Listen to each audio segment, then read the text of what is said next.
Para la entrevista de Suave un Toque de hoy, tenemos acá en el set a José María Villalta, ex candidato a la presidencia de la República, ex diputado y actualmente candidato a la Diputación por San José. José María, ¿cómo va todo? ¿Todo bien? Pura vida, Edson, un gusto estar aquí en Canal 15 de nuevo. Muchísimas gracias por venir. Conversamos un poco para... Hablemos de este tema que se ha venido hablando relativamente poco en medios tradicionales. Hablemos de la masculinidad alternativa. ¿Qué podríamos entender por masculinidad alternativa o alternativas incluso? Bueno, yo no te podría dar una definición académica, pero aplicándolo a mi propia experiencia podría pensar que es ese ejercicio de la masculinidad que trata de romper con los moldes establecidos o con los mandatos establecidos en nuestra sociedad machista, patriarcal. O sea, yo, si me pongo a ver desde mi propia identidad, tratar de romper con los moldes de la masculinidad tradicional, ¿no? Básicamente es como hacer diferente todo lo que a uno le decían desde chiquito que tenía que ser hombre, ¿no? La cultura de la violencia, o todo esto de que los hombres no lloran, no expresan sus sentimientos, de que los hombres son y se sienten superiores a las mujeres y superiores a otros, a las demás personas. Una serie de prácticas cotidianas muy cargadas de violencia que lamentablemente en nuestra sociedad siguen interiorizados, romper con ellas. Lo alternativo, pues, no termina de cuajar o no termina de nacer, pero por lo menos ese sería el principio. Sí, claro, y lo curioso es que no notamos estas cosas. Realmente no vemos que sea natural hacer todo diferente. ¿Y por qué es esto? ¿Por qué pasa esto? Es que está demasiado interiorizado, ¿verdad?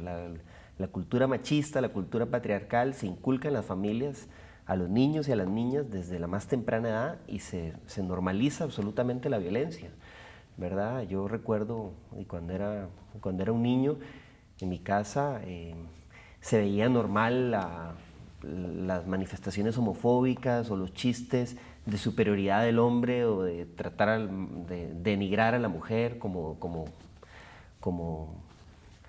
si fueran inferiores a los hombres, o más bien incluso se alentaba la solución violenta de los conflictos. Era verdadero hombre el que se peleaba y ganaba la pelea, o eso de los hombres no lloran y todas sus variantes, ¿verdad?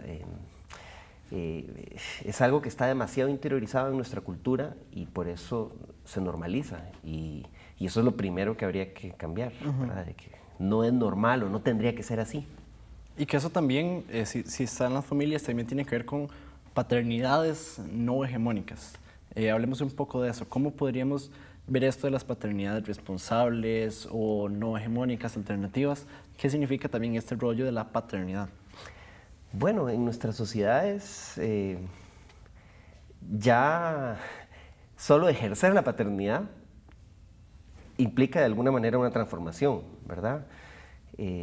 Estamos pues rodeados de familias, de niños y niñas que ni siquiera tienen cerca una figura paterna. O sea, que se ha normalizado también esa idea de que los hombres pueden no asumir su paternidad, de que tienen esa licencia de no asumir su paternidad o asumir solo la parte económica y no la parte efectiva, la parte de acompañamiento, la parte de apoyo. Ya el solo hecho de ejercer la paternidad ya es un avance. Obviamente, ahí lo no hegemónico o lo transformador sería ejercerla sin reproducir esos roles y esa cultura machista de la violencia, del patriarcado, pero bueno, ya empezar por asumir la paternidad ya es un reto para muchos hombres. Sí, sí, claro. Y ya en esto de ejercer la paternidad responsable, usted decidió no no ir de candidato de presidente, como presidente de la República por el Frente Amplio.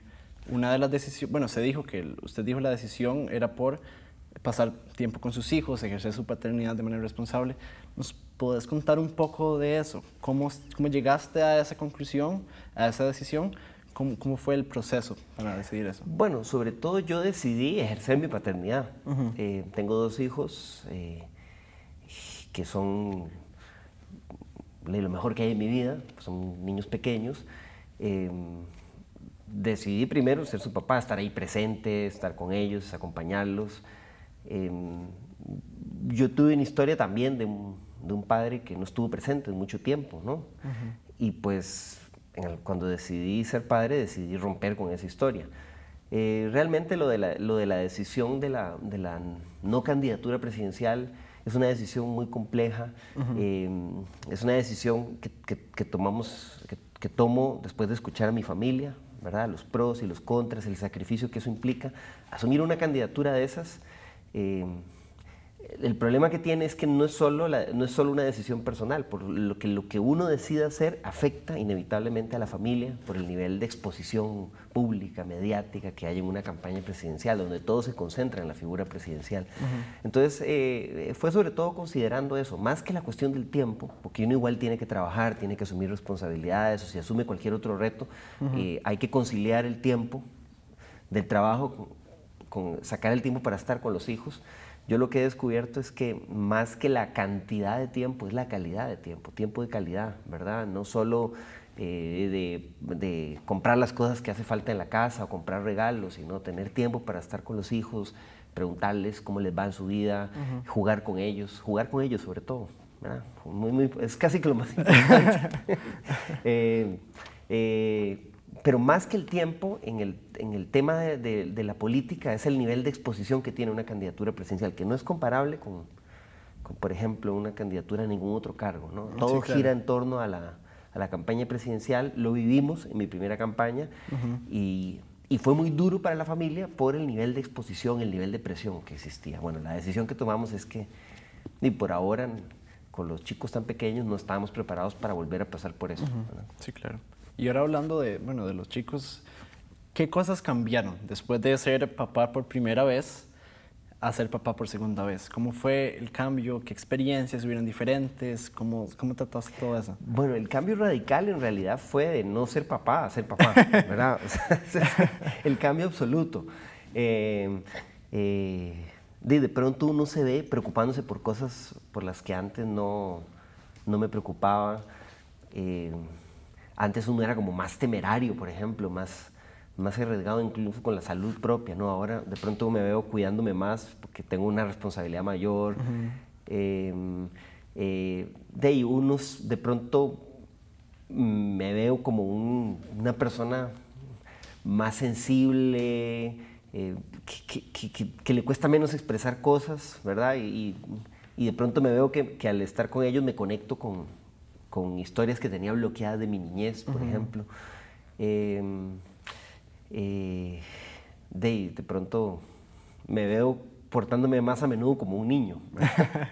Pero con el segundo hijo lo que cambia es que eso se multiplica, ¿verdad? Es como que se multiplica exponencialmente, no es como por dos, sino que de pronto es como al cubo, ¿verdad? Porque los dos hijos hacen yunta y entonces en la casa se convierte como un terremoto, ¿verdad? Y todo toma más tiempo, ¿no? Sí, Todas claro. las tareas de la casa son mucho más lentas, hay que rehacerlas muchas veces. Sí, claro. Es un caos, pero a la vez es un caos bonito porque... Sí, claro, me imagino. Porque traen una gran alegría, ¿verdad? Sí, sí, claro. Y ahora como hablando un poco de esto, también nos gustaría dar consejos, no a mí porque yo no he vivido esto, pero ¿qué podemos hacer para no solo ejercer una masculinidad más responsable y no hegemónica, también una paternidad no hegemónica? Bueno, yo no sé, yo soy como la persona indicada para dar consejos, pero sí puedo hablar desde mi experiencia. Hay que tratar de romper con todos esos mandatos que están en nuestra cabeza, que vienen desde nuestra infancia, que parecen como cosas obvias, indiscutibles, todos esos mandatos que mencionaba de la cultura machista, de la cultura violenta, de la cultura patriarcal. Uno tiene que, para Para ser papá, lo primero es como echarse al agua, ¿verdad? Si uno se pone como a hacer cálculos económicos, ya hay para todo. Decide que mejor extinguir la especie, ¿verdad? Si uno se pone a hacer cálculos de la economía o de cómo está el mundo, si conviene traer hijos al mundo o no, ¿verdad? Decide que mejor se va para la... mejor quedarse así, ¿verdad? Lo primero es echarse al agua, pero sí es cierto que uno tiene de alguna manera que resolver ciertos rollos, o sea, como enfrentarse un poco a sus demonios, a sus fantasmas de la infancia, resolver el rollo con el tata, por ejemplo. No es que los estoy mandando que vayan al psicólogo ni nada, pero sí como que hay que trabajar un poco claro, las broncas que uno tiene, ¿verdad? Reencontrarse de alguna manera con como uno era cuando era niño, para tener la capacidad de tratar con niños, ¿verdad?